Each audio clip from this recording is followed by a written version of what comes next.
How do you look at a mental health issue like a mental health disorder as due to what? As due to what?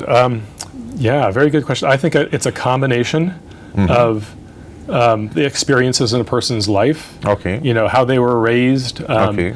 And their socioeconomic and even political milieu. I mean, the new studies on schizophrenia show that being poor increases your chances of developing schizophrenia, showing a direct socioeconomic aspect in the cause. But at the same time, you know. I have heard of another hypothesis put forth by psychiatrists, like there is the drift hypothesis. For example, what they talk is that those people who have a biological tendency or predisposition to develop schizophrenia, even if they're very rich in course of time, they develop it, and because they develop schizophrenia, they're not what is called socially and occupationally not very successful. There are impairments in social occupational life, and hence they're doing poor, and they just go for a what is called downward drift. Okay. Yeah. So the cause of their poverty is their insufficient brains. That's what exactly. Yeah. I think the problem is that you can't explain that in terms of the sociological reality. Like that would mean that everybody born into Dharavi slum in Mumbai just by coincidence, that they all ended up there. But we know that the reason that there's a relationship to caste and other communal aspects that will and the neighborhood you were born in is pretty much will predict where you will live. So would you think that there could be a possible link of politics, biological psychiatry, and these kinds of theories?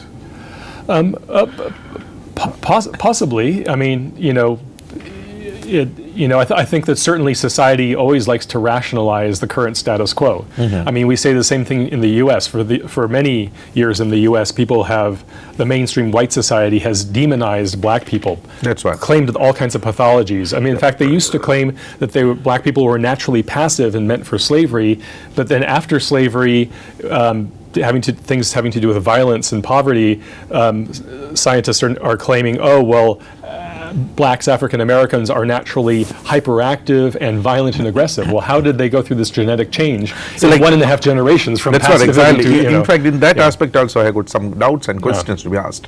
For example, we have transcultural psychiatry and transcultural psychology. Right. And we have Eysenck.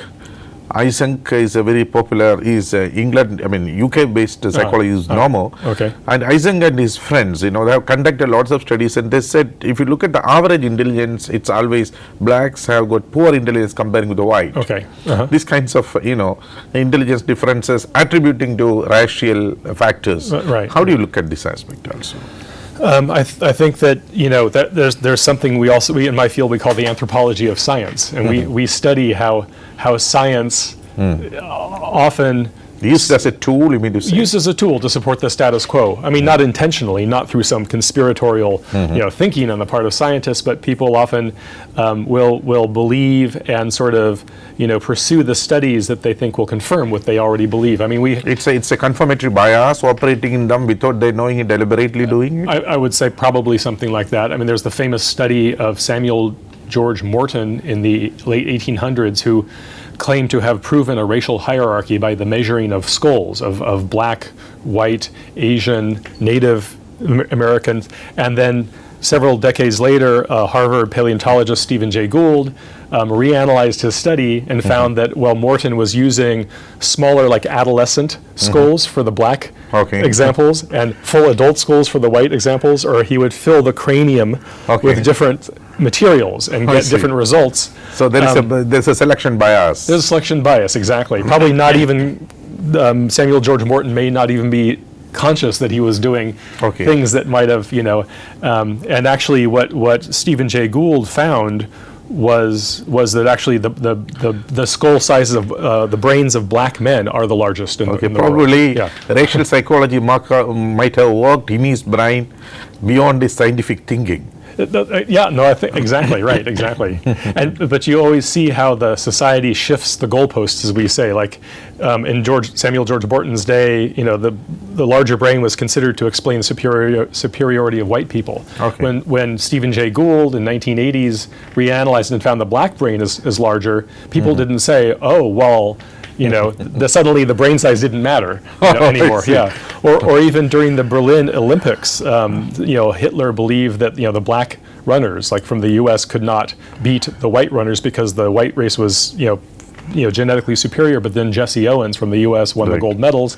And then after that, what they did was they simply changed the rules. They said, oh, well, natural physical ability is some sign of primitiveness. And what's really important for racial superiority is your intelligence. So as soon as one factor, and supposed racial superiority was challenged by Jesse Owens, the definition of superiority changed. Exactly. Radical. And this happens throughout the world. In every society, there's a justification for the social hierarchy, and people come up with explanations about why some people are higher up and why some people are further down. Related to this one, in US, you often, as you're about to say, but we have just, changed the topic slightly. Like when you look at it, blacks are supposed to be more sort of lethargy, one side of the spectrum. The other Right. side of the spectrum, they're more aggressive and more criminal. Right. And so probably the psychiatric terminologies have been used very much to stereotype blacks. Right. No, but how far these are all factual as far as anthropological cultural studies on psychiatry is concerned? You mean how factual are these claims? Yeah, about that's what exactly. black? Yeah. That's what. Well, I mean, they're not factual. I mean, all of the studies that claim to show some kind of innate inferiority in blacks, they're always eliminate the social context. There was a study a few years ago that claimed to show low intelligence among blacks based on school scores. That's right. And this study refused to take into account the quality of the school and the neighborhoods in which they're in. I mean, black Americans, they go to schools to the peripheral schools. Right, nor not even pushed to just the school that they're in their neighborhoods are terrible. And it's very difficult. I mean, the educational facility, whatever is provided, Exactly, is overcrowded classrooms. Because of budget cuts, they've had to cut fundings for art and physical education and certain things, and the students aren't getting often even the books that they need, and then their intelligence is judged as something being innate and organic, when in fact, I mean, the school's facilities are very poor for them. So all of the studies that do claim to show this innate difference are usually forgetting. I mean, the most credible scientists have shown that there really isn't any significant differences between what we call races, and that genetic variation within a racial group is greater than the variation between groups. Oh, I see.